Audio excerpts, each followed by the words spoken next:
बिस्मिल्लाहिर्रहमानिर्रहीम, अस्सलामुअलैकुम। Urdu point news room में खुशामदीद। मैं हूं आपका मेज़बान रुखशान मीर। नाजरीन, DGISPR ने जो ट्वीट किया था उसे वापस ले लिया है।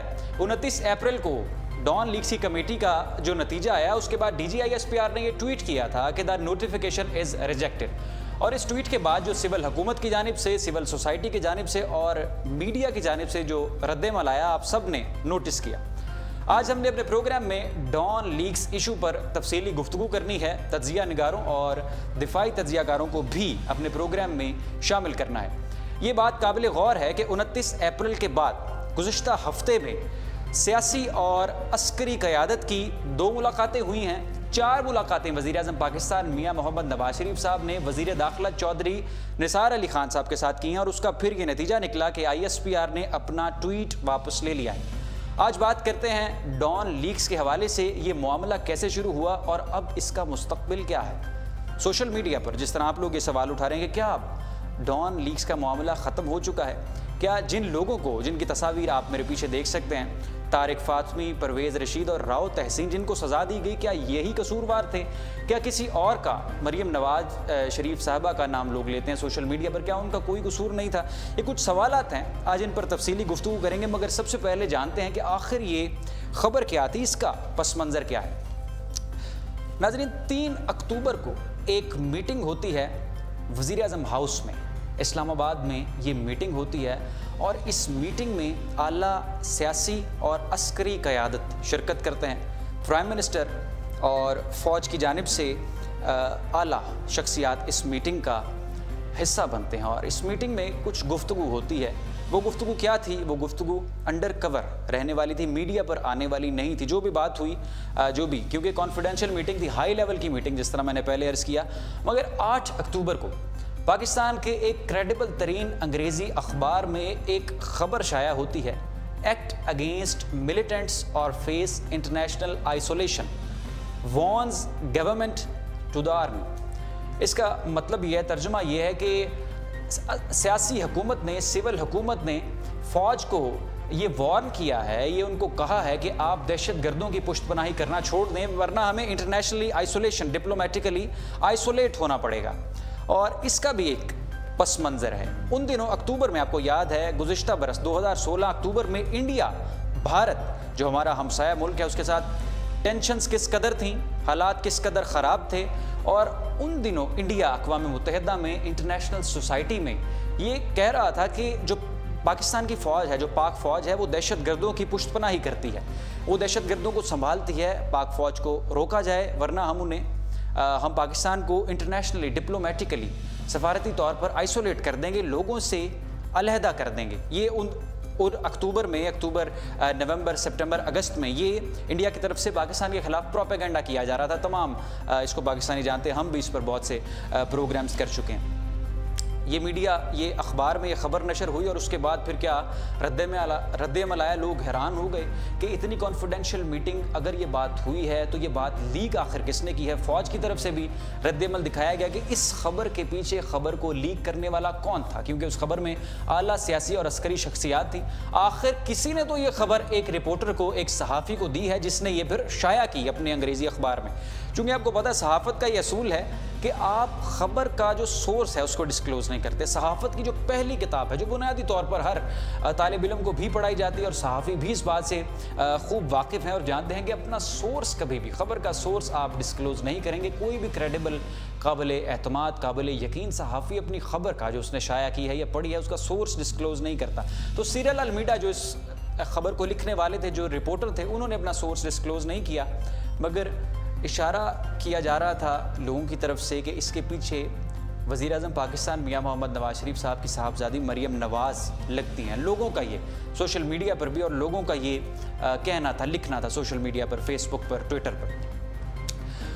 मगर उसके बाद 14 अक्टूबर को चौधरी निसार अली खान ने एक प्रेस कॉन्फ्रेंस की और उस प्रेस कॉन्फ्रेंस में कहा कि डॉन लीक्स के मामले को इन्वेस्टिगेट करने के लिए एक कमेटी तश्कील दी जाए, जो कमेटी 1 महीने में, 30 दिनों में रिपोर्ट करे कि इस खबर के पीछे कौन था। मगर 6 माह बाद ये फैसला सामने आया कि सबसे पहले तो जो minister for information and broadcasting थे परवेज़ रशीद, उनको फारिग किया गया, उनको हटाया गया। उसके बाद तारिक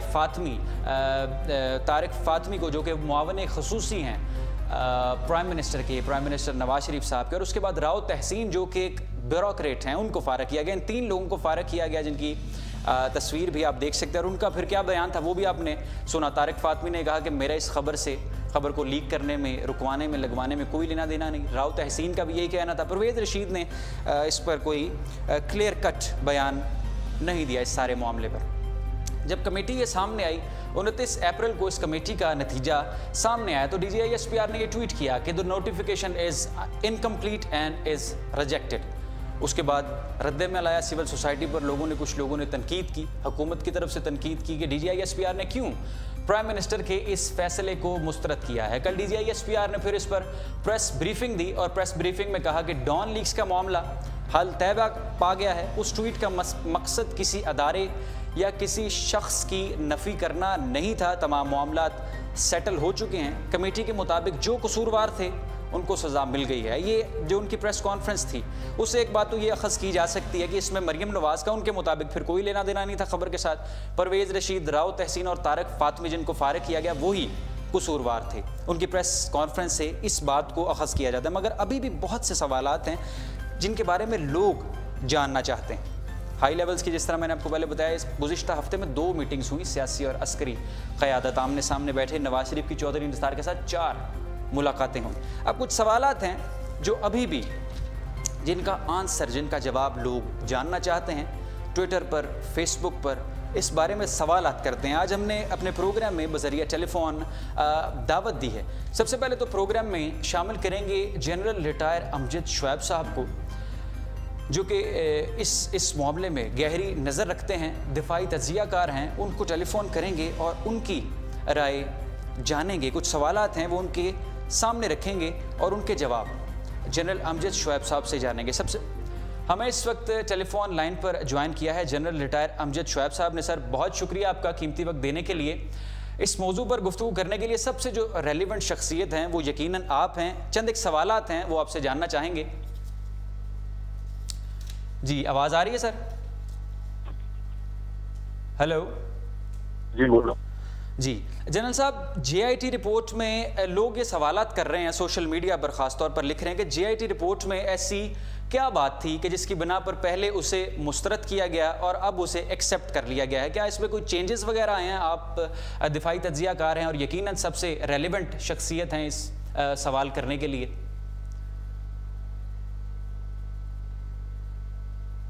जी, हमारा राब्ता जनरल अमजद शुएब साहब के साथ मुनक़ता हो गया है। दोबारा उन्हें टेलीफोन लाइन पर लेने की कोशिश करेंगे। अगर हमारा उनके साथ राब्ता बहाल होता है तो उनसे जानने की कोशिश करेंगे जो कुछ सवालात हैं जो लोग इस वक्त पूछ रहे हैं डॉन लीक्स के हवाले से, जो लूप होल्स हैं जिनका अभी जवाब चाहते हैं अवाम।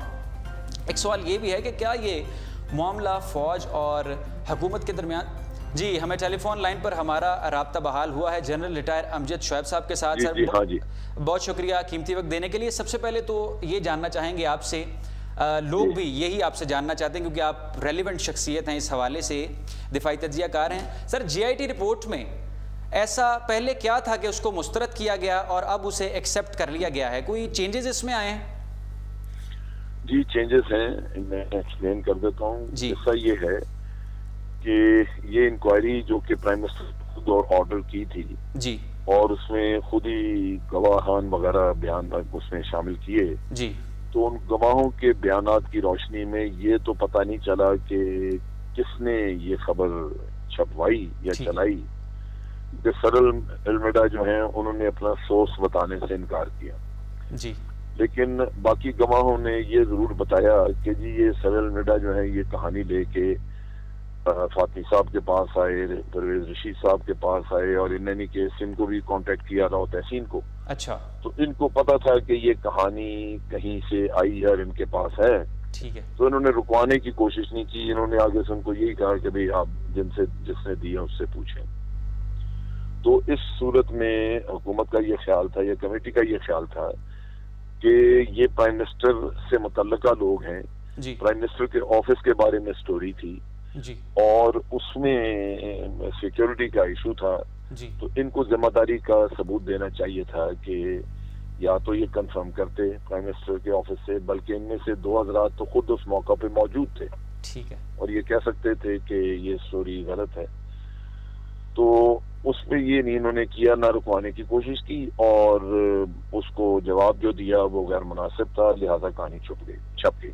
ठीक है, इसकी बुनियाद पे पैरा 18 जो सिफारिशात और उससे पहले फाइंडिंग्स थी, फाइंडिंग में इन्हीं को कसूरवार समझा गया जी लेकिन असल कसूरवार का तयन ना हो सका कि ये किसने लिखी, किसने थी, जी, कौन इसके पीछे था। तो ये सिर्फ हुआ कि ये लोग जो है रोक सकते थे। अच्छा, उसका तयन तो अब भी नहीं शायद हुआ, अभी भी नहीं हुआ, वो उसमें नहीं था। तो क्या अब ये केस है कि मैं बताता हूँ जी। अब देखिए ना, ये किस्सा यूं है कि एक अदालत है, उसमें 20 गवाह पेश होते हैं जी, और अदालत कहती है कि गवाहों के बयानात की रोशनी में हमने महसूस किया कि ये लोग 3 जो हैं ये किसी हद तक मुजरिम है, ये चाहते तो ये काम रुक सकता था जी। तो ये इंक्वायरी ने तो ये किया। अच्छा, बात ये है कि अब जब ये सूरत हाल पैदा हुई तो जो 18वां पैरा उसका है इंक्वायरी का, उसमें ये कहा गया, पहला सेंटेंस जो बड़ा अहम था वो ये था कि जी एक बहुत सीरियस किस्म की सिक्योरिटी ब्रीच हुई है, कौमी सिक्योरिटी ब्रीच हुई है जी, कौमी सलामती का मसला है जी। इसके साथ कनेक्टेड है आगे कि इसके जिम्मेदार जो हैं वो परवेज रशीद साहब हैं, ये इस वजह से, फातिमी साहब हैं वो इस वजह से, राव तहसीन है वो इस वजह से। अब आगे है कि इनके खिलाफ एक्शन लिया जाएगा और इनको दोबारा कहीं एम्प्लॉय नहीं किया जाएगा। चुनाचे ये बुनियादी चीज थी जो वहां रिफ्लेक्टेड थी। ठीक अब जब पहला नोटिफिकेशन आया, अब मैं पहले और दूसरे का फर्क आपको बयान करूं। पहला नोटिफिकेशन आया तो उसमें एक तो परवेज रशीद साहब का नाम ही नहीं था। अच्छा, इसका मतलब ये है कि हुकूमत ने उनको एक तरफ रखा हुआ था कि इससे ना जोड़ें, और ये परवेज साहब को हम कोई ना कोई महकमा बाद में दे देंगे। ये शकूक इसलिए थे कि हुकूमत 2.5-3 महीने GHQ की मिन्नत समाजत करती रही कि आप मेहरबानी करके इस इंक्वायरी को छोड़ें जी। और परवेज रशीद साहब को हमने हटा दिया था, आप उसी पे इक्तफा करें और मामला रफा दफा समझें। ठीक है। GHQ ये कहता था कि आपने इंक्वायरी करवाई, जबकि इंक्वायरी ऑर्डर खुद ही आपने की, सब कुछ खुद किया, और उसमें भी जो थोड़ा बहुत निकला आप उस पर भी अमल नहीं करना चाहते। कम से कम ये तो होना चाहिए कि भाई आपने जो इंक्वायरी में जो कुछ आया है वो तो उसमें तो अमल किया जाए। लेकिन हुकूमत की ये नीयत कतन नहीं थी। 2-2.5 महीने की खींचातानी के बाद जब GHQ ने कहा कि जी अगर आप इसमें अमल नहीं करेंगे फिर हम ये सारी इंक्वायरी नहीं मानेंगे और हम एक नई इंक्वायरी करेंगे जो GHQ अपने कानूनी इख्तियारात के तहत करेगा। अच्छा जनरल साहब, उस पे फिर ये जी। अच्छा जनरल साहब, अब ये ISPR जो रिपोर्ट है, मौजूदा रिपोर्ट है, इसको पब्लिक करेगी? लोग ये भी सवाल कर रहे हैं कि क्या ये मामला वाकई ये मैं कह नहीं सकता, लेकिन होनी चाहिए। अगर नहीं होगी तो ये इसमें शकूक शुबहात रहेंगे। रिपोर्ट पूरी तो शायद ना पब्लिक करें, लेकिन मेरा ख्याल है कि इसका 17वां और 18वां पैरा जो है वो कर देना चाहिए। 17 पैरे में तहकीकात की बुनियाद पे जो मालूमात मिली वो लिखी हुई है, और 18वें पैरे में उसके ऊपर सिफारिशात हैं कि जी क्या करना चाहिए। ठीक है। अच्छा जनरल साहब, आप जो ये जो मौजूदा, मैं एक्सप्लेन कर दूं पहले कि अब पहली चीज तो दोनों नोटिफिकेशनों में फर्क ये था जी कि परवेज रशीद साहब का नाम नहीं था। दूसरा सबसे इम्पोर्टेंट चीज के उस पहली नोटिफिकेशन ने ये लिखा ही नहीं था कि सिक्योरिटी ब्रीच हुई है। अच्छा, क्योंकि ये लिखना जरूरी था, इसलिए उसमें 2 वजूहत थी। एक तो ये कि प्राइम मिनिस्टर के ऑफिस पे इल्जाम था कि वहां से सिक्योरिटी ब्रीच हुई। अगर वो सिक्योरिटी ब्रीच मानते ही नहीं, लिखते ही नहीं जी, तो फिर एक तो प्राइम मिनिस्टर का ऑफिस बड़ी जिम्मा हो गया जी जी। उसका मतलब वहां पे सिक्योरिटी को टाइट करने की कोई जरूरत नहीं, वहां किसी के खिलाफ कोई एक्शन करने की जरूरत नहीं है प्राइम मिनिस्टर को। और दूसरा ये कि जो जिन लोगों को हमने जिम्मेदार ठहराया अगर सिक्योरिटी ब्रीच का जिक्र नहीं है तो फिर उनको किस चीज के लिए जिम्मेदार ठहराया। उसमें हुकूमत की बदनीयत ही थी कि इन्होंने मसलन फातिमी साहब का पहली नोटिफिकेशन में लिखा कि उनसे उनका महकमा वापस लिया जा रहा है, ये पोर्टफोलियो उनसे वापस लिया जा रहा है। ठीक है। हेलो जी जी जी। इसका मतलब ये है कि फातिमी साहब को कुछ नहीं कहा गया, जी। अब किसी वक्त में उनको दूसरा पोर्टफोलियो दिया जा सकता है।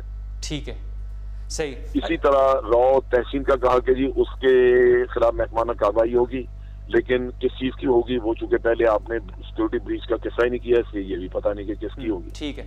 अच्छा जनरल तो साहब, आर्मी ये कहती थी कि आप मनवा इस पे करें और उसमें इस चीज से रिमूवल होनी चाहिए, इनकी डिसमिसल होनी चाहिए, ये नहीं कि आप इनसे इनके पोर्टफोलियो वापस ले लें। अब परवेज रशीद साहब भी शामिल हो गए हैं, रिमूवल हो गई, और आप फातमी का भी देख लें, उसके साथ फातमी की रिमूवल लिखी हुई है जी, यानी उसको बरतरफ किया गया है, बिल्कुल बिल्कुल, उससे महकमा वापस ले लिया गया। ठीक तो है। ये फर्क था जिसकी वजह से आर्मी अफसर थी कि इन्होंने 3 महीने वादे कर करा के बहस मुबासा झगड़ा और उसके बाद भी हमें धोखा दे रहे हैं, तो ये सारी कबाहत थी।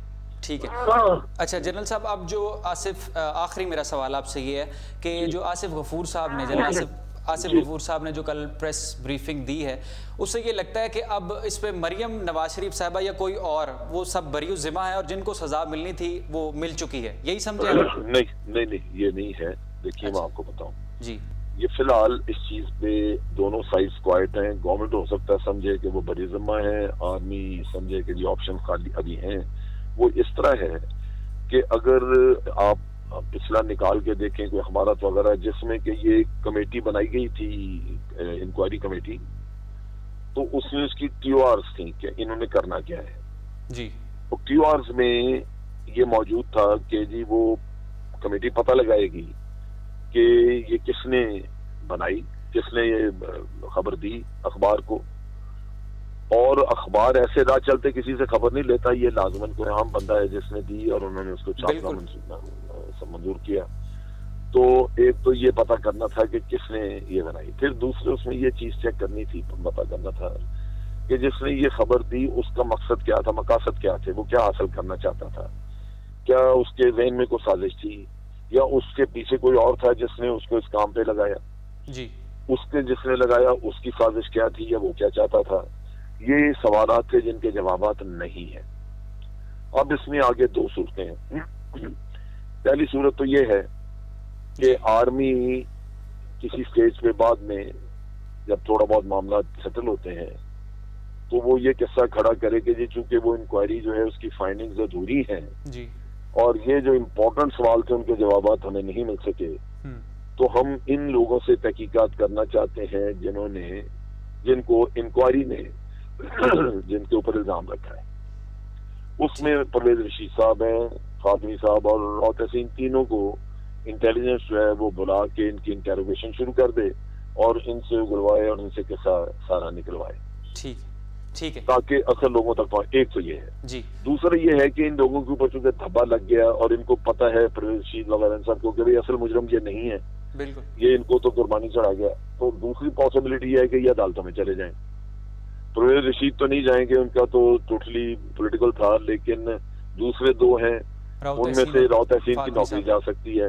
फातमी जो है वो कैरियर डिप्लोमेट रहा है, उसको इस चीज की काफी तकलीफ होगी कि मैं सारी जिंदगी classified document, secret documents handle करता रहा, मुझ पर कभी कोई दबा नहीं आया, अब उन्होंने बुढ़ापे में ये लगा दिया है जी। तो हो सकता है कि वो अदालत में चला जाए। उनको उसने खोला तो कहा है कि मैं जिम्मेदार नहीं हूँ। वो पहले भी इकरार कर रहे थे कि मेरा इससे कोई लेना देना नहीं, जी, लेना देना नहीं है। तो वो मगर जबानी इस तरह इधर उधर कह देने से तो बात नहीं बनती, सरकारी तौर पे तो वो मुजरम है। अब उसमें वो अगर अपने आप से वो धब्बा उतरवाना चाहता है तो उसको चैलेंज करना होगा, और मेरा ख्याल है रॉ तहसीन वैसे चैलेंज करेगा क्योंकि उसकी नौकरी का भी खतरा है। बिल्कुल। तो ये चीजें अगर अदालत में चैलेंज होती हैं तो फिर तमाम लोगों को खुद बताना। लगता है ये लोग खबर रोक सकते थे, ये फातमी साहब और राव तहसीन? नहीं, ये तो बात यह है कि इंक्वायरी कह रही है, मेरा नहीं ख्याल कि ये खबर रोक सकते थे, या क्योंकि ये शामिल थे इस खेल में, कम से कम परवेज रशीद वगैरह तो शामिल होंगे ना जी, वरना तो ये उसको अगर कह देते कि जी ये खबर झूठी है, लेकिन बाद में रिबटल्स गई ना तो कि जी ये गलत है खबर, वैसे नहीं। तो अगर शुरू में आप कह देते कि ये खबर झूठी है क्योंकि ये अंदर बैठे हुए थे तो खबर रुकी थी जी, और उनको वार्न कर देते कि ये झूठी है, अगर आपने छापी तो ये नेचुरली हम झूठी खबर पे आपके ऊपर एक्शन लेंगे। ठीक है, कि आपने वेरीफाई नहीं की।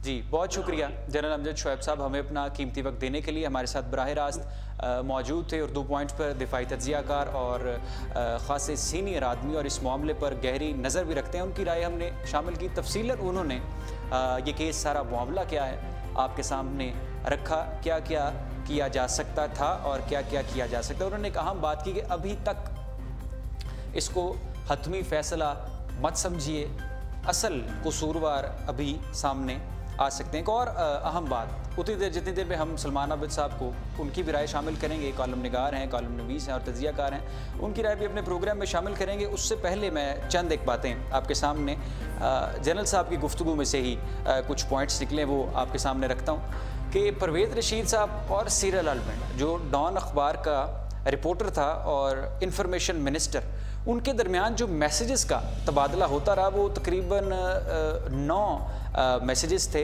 रिपोर्टर की तरफ से परवेज़ रशीद साहब को किए गए, और मोस्टली जो जवाब था वो नो में आया और एक आध यस था।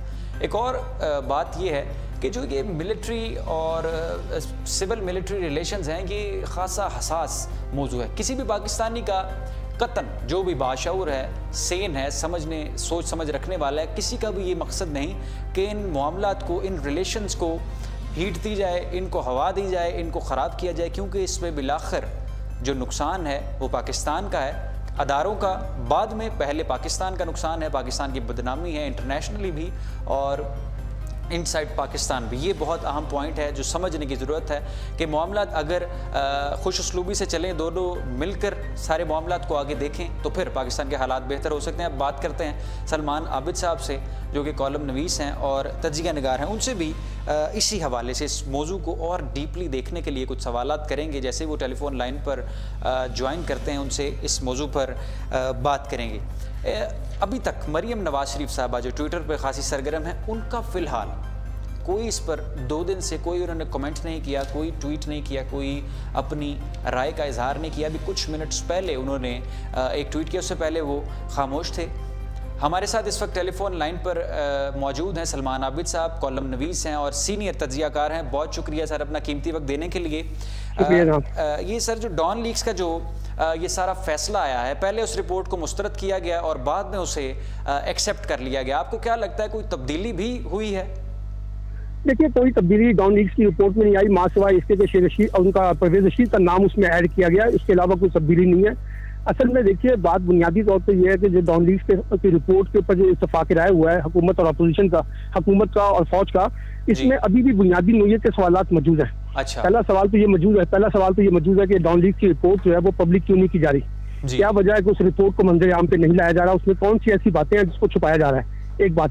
दूसरी बात यह है कि जो कार्रवाई हुई है तारिक फातमी के खिलाफ, परवेज रशीद के खिलाफ और तसीम के खिलाफ, उसकी नोयत क्या है, किस बुनियाद पर उनके खिलाफ कार्रवाई की गई है, क्योंकि जो कहा जा रहा है कि खबर रुकवाने में वो नाकाम रहे हैं, ये तो कोई कार्रवाई नहीं है और ना ही उनकी जिम्मेदारी को जुमरे में आता है। तो इसका मतलब यह है कि 3 लोगों को कुर्बानी का जो बकरा बनाया गया है, उसके ऊपर जो सजा जो तजवीज़ की गई है और उसकी बुनियाद पर जो उन्होंने जुर्म किया है, उसकी नोयत अभी नहीं पता चल रहा। तीसरी बात यह है कि यह बात भी नहीं पता चली कि अगर ये खबर लीक्स हुई है और ब्रीच हुई है तो इसके पीछे पसंद और मुहरिकात क्या थे, क्यों, किस वजह से, किन लोगों ने इस खबर को लीक किया और उससे वो क्या मकासद हासिल करना चाहते थे, ये सवाल भी बीच में रह गया।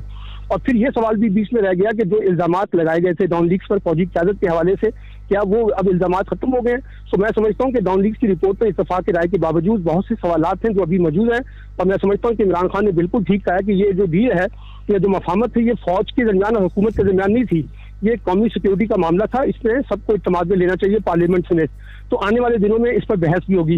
दूसरी बात यह है कि ये भी देखा जा रहा है कि इस रिपोर्ट के आने के बाद फौज के अंदर भी बड़ा रद्दमल आया है और फौज के अंदर भी बड़े सख्त नापसंद किया गया है। इससे तो लगता ही है कि जैसे फौज को शिकस्त हुई है या सुक्की उठानी पड़ी है।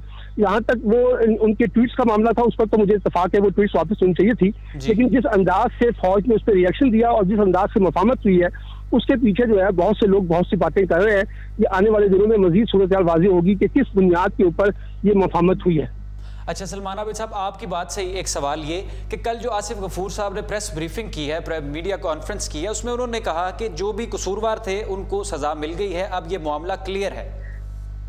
लेकिन अगर ये मामला क्लियर है तो फिर ये सजा तो देखिए ना, परवेज रशीद पहले फारिग हो चुके थे, तारिक फातमी को भी फारिग कर दिया गया था, राउत तसीम को भी फारिग कर दिया गया था, तो फिर फौज ने इतराज किस बात पे उठाया था? ये बात समझ से बालातर है। और अब फौज ये कहती है कि हम मुतमईन हो गए हैं। तो पहले कहा गया था कि रिपोर्ट इनकम्प्लीट है, अब कौन सी ऐसा नुक्ता है जिसकी बुनियाद पे कहा जाए कि रिपोर्ट कंप्लीट हो चुकी है। तो मैं समझता हूँ कि इसमें एक मफामत हुई है। फौज जो है उसने एक बात महसूस किया कि सियासी क़यादत इसको बुनियाद बनाकर डॉन लीज के मामले को, उस पर सियासत जो है वो ज़्यादा उभारना चाहती थी, इसलिए उनको एक बैकफुट पे होना पड़ा। लेकिन आने वाले दिनों में मुझे लगता ही है कि ये मामला दबेगा नहीं और ये उठेगा दोबारा और लोग सवालात करेंगे और खासतौर पर ये मुतालबा सामने आएगा कि डॉन लीज की रिपोर्ट जो है वो मंजर आम पे लाई जाए। ISPR अगर वो रिपोर्ट पब्लिक कर देगी फिर सवालात बैठ जाएंगे? नहीं, फिर देखा जाएगा कि रिपोर्ट के अंदर मंदरजात क्या है, किन बुनियाद के ऊपर बातें हुई हैं, क्या उसमें सिफारिशात आई थी, तो वो तमाम चीजें जब सामने आएंगी तो बात सामने आ सकेगी। और रिपोर्ट जो है ये ISPR ने इसको आउट नहीं करना, ये रिपोर्ट जो है हुकूमत की जिम्मेदारी है तो वो इसको मंजर आम पे लाए, लेकिन हुकूमत जो है वो रिपोर्ट को लाने से कासिर है और उसमें वो इसके चाहत का मुजाहरा कर रही है। जी अच्छा, आखिरी सवाल मेरा सलमान आबिद साहब, इसका जरा आंसर कर दीजिए। क्या ऐसा जिस तरह लोग कहते हैं सोशल मीडिया पर और जो लिख रहे हैं कि ऐसा लगता है कि ये मामला, इससे अवाम का कोई लेना देना नहीं था, ये सिक्योरिटी ब्रीच का मामला नहीं था, ये हुकूमत और फौज की जो आपस में टसलबाजी सिर्फ वो थी, तो आप भी लेकिन जिस अंदाज से मफामत हुई है उसमें तो लगता है कि जैसे मामला जो है वो सिर्फ हुकूमत और फौज के दरमियान था। हालांकि मैं समझता हूँ कि कौमी सलामती का मसला हो, कौमी सिक्योरिटी का मसला हो, उसका ताल्लुक फौज और हुकूमत के साथ साथ अवाम का भी होता है, क्योंकि कौमी सलामती होगी तो लोग महफूज होंगे। इसीलिए लोगों में ये सवाल उठ रहा है कि किन बुनियादों पर मफामत हुई है और किन शराइत पर क्या मामला तय हुए हैं, ये सबके सामने आना चाहिए। और इसकी एक शक्ल यह है कि अगर रिपोर्ट मंजर आम पे आ जाए तो लोगों में जो खदशात पाए जाते हैं उसका इजाला मुमकिन हो सकता है। बहुत शुक्रिया सलमान आबिद साहब अपना कीमती वक्त देने के लिए। हमारे साथ टेलीफोन लाइन पर मौजूद थे सीनियर कॉलम नवीस और तज्जियाकार, उनकी राय आपने जानी।